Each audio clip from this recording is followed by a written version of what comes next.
दोस्तों, आज की खबर फैंटेसी यूजर्स को हिला सकती है। काफी समय से चर्चा चल रही थी कि कुछ फैंटेसी एप्स पर सख्ती बढ़ने वाली है, लेकिन अब जो सामने आ रहा है उसने काल 11 यूजर्स की टेंशन बढ़ा दी है। अचानक से कई लोगों का कहना है कि काल्क 11 ऐप ठीक से काम नहीं कर रहा, लॉगिन प्रॉब्लम, विड्रॉल पेंडिंग और कुछ जगहों पर ऐप सर्च करने पर भी नहीं मिल रहा। अब सवाल उठता है, क्या काल्क 11 सच में बैन हो गया या यह सिर्फ टेक्निकल इशू है?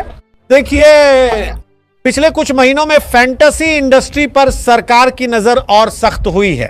टैक्स, कंप्लायंस, लाइसेंस और स्टेट रूल्स को लेकर कई एप्स को नोटिस भी भेजे गए थे।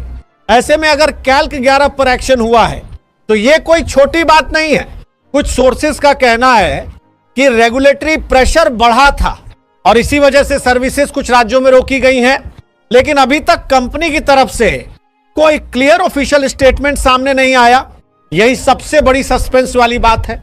अगर यह सिर्फ सर्वर अपडेट होता तो कुछ घंटों में ठीक हो जाता, लेकिन जब यूजर्स लगातार इशू बता रहे हैं तो मामला सीरियस लगता है। अब एक और बड़ा सवाल, क्या इसका असर बाकी फैंटेसी एप्स पर भी पड़ेगा? क्योंकि पहले भी हमने देखा है कि जब एक ऐप पर एक्शन होता है तो बाकी प्लेटफॉर्म्स भी जांच के घेरे में आ जाते हैं।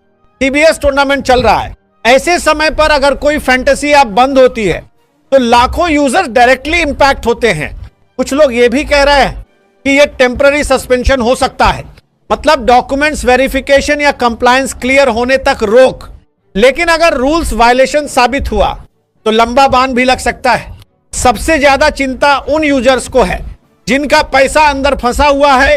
अगर आपने भी काल्क 11 में अमाउंट डाला है तो पैनिक करने की जगह ऑफिशियल अपडेट का इंतजार करें। सोशल मीडिया पर कई तरह की अफवाहें चल रही हैं, लेकिन सच क्या है यह कंपनी के स्टेटमेंट के बाद ही क्लियर होगा। फैंटेसी इंडस्ट्री अब पहले जैसी फ्री नहीं रही। अब हर ऐप को लाइसेंस, जीएसटी और स्टेट अप्रूवल जैसे नियमों का पालन करना पड़ता है। जो भी प्लेटफॉर्म रूल्स फॉलो नहीं करेगा उस पर एक्शन तय है। अब आने वाले कुछ दिन बहुत अहम होंगे। या तो काल्क 11 क्लैरिफिकेशन देगा और वापस नॉर्मल होगा, या फिर ऑफिशियली बैन की खबर सामने आएगी। दोस्तों, फैंटेसी खेलते समय हमेशा रिस्क समझकर खेलें, क्योंकि ऑनलाइन प्लेटफॉर्म्स में कभी भी पॉलिसी चेंज हो सकता है।